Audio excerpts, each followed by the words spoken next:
चौधरी चरण सिंह यूनिवर्सिटी में शुक्रवार को ही फायरिंग मामले में छात्रों ने यूनिवर्सिटी को सवालों के घेरे में खड़ा कर दिया है।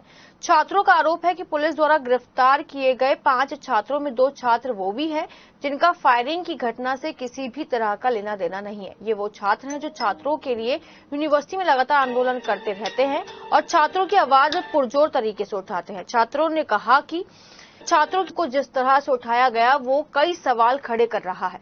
इसके पीछे यूनिवर्सिटी प्रशासन की भूमिका को भी संदिग्ध करार दिया गया है।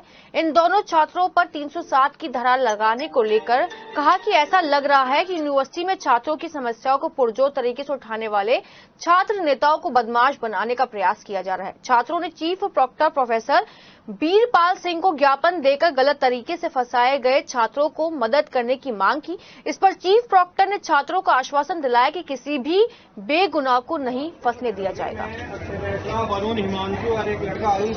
छात्र तो बिल्कुल भी सुरक्षित नहीं है कैंपस में। कल जब ये घटना घटी, जो लड़का अक्षय बैसला था वो था अपने डिपार्टमेंट में और हम 4-5 थे जिन्हें हम लेकर गया। मैं वरुण, मेरा नाम है नकुल, मैं वरुण सिरोहा, हिमांशु, अरुण और अक्षय बैसला, हम 5 छात्र थे।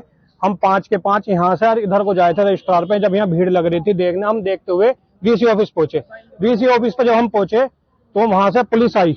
हम नीचे खड़े थे, उससे अक्षय से पूछा कि तुम कौन हो। उसने कहा जी अक्षय बैसला। बिठा इसको। गाली गलौच हुई हमारे साथ, सारे काम हुए, रहपट भी लगे हमारे कुछ साथियों में जो गाड़ी में बिठाने के लिए जबरदस्ती रहपट लगाए गए। हमें बताई नहीं गई हमारी क्या गलती। ना तो हम किसी भी लड़ाई में शामिल, ना हम इस पक्ष से ना हम विपक्ष से, कोई से भी नहीं है। फिर भी वीसी मैडम ने ऊपर से कैमरे से बताया कि ये बच्चे हैं, इन्हें उठा के ले जाइए, इन पर मुकदमा करवाइए। हमसे ये कहा गया जिस पर भी एक भी मुकदमा है वो जेल जाएगा।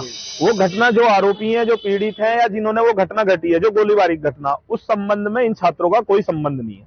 ना उस घटना के समर्थन में या विपक्ष में हम इकट्ठे हुए हैं। हम अगर इकट्ठा हुए हैं 2 छात्र नेता जो विश्वविद्यालय में लगातार पिछले 2-2.5 साल से छात्रों की आवाज को मुखर करने का काम कर रहे हैं, उनके आंदोलन को आगे बढ़ाने का काम कर रहे हैं, उन्हें कुलपति महोदय ने और यहाँ के प्रशासन ने जानबूझ के बिना किसी मुकदमे के, ना उन पर कोई पहला मुकदमा दर्ज है और ना उनका इस घटना से कोई संबंध है, सिर्फ उनका गुनाह इतना है कि वो छात्रों की आवाज को बुलंद करने का काम कर रहे हैं।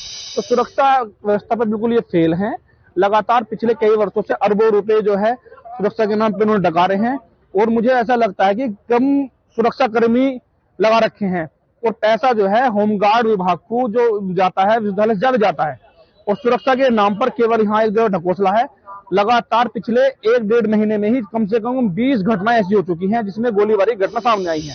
कल की घटना बड़ी दुर्भाग्यपूर्ण है। 2 छात्रों के बीच में जो ये हुआ है उसके मद्देनजर हम लोगों ने और सुरक्षा के इंतजाम हम लोग कर रहे हैं। जिला प्रशासन से भी सहयोग हम लोग ले रहे हैं और कल शाम को ही कुल सचिव महोदय और छात्र कल्याण अधिष्ठाता और स्वयं मैं भी और मेरे साथी सहायक कुलान शासक सब लोग थे। हम लोगों ने 10-12 पॉइंट भी नोट किए हैं। जहां जहां हमें लगता है कि हमारी सुरक्षा में कुछ कमी है उसको सुदृढ़ करेंगे, ऐसा हम लोग प्रयास कर रहे हैं और ये भी सुनिश्चित करेंगे कि ऐसी घटना की पुनरावृत्ति ना हो।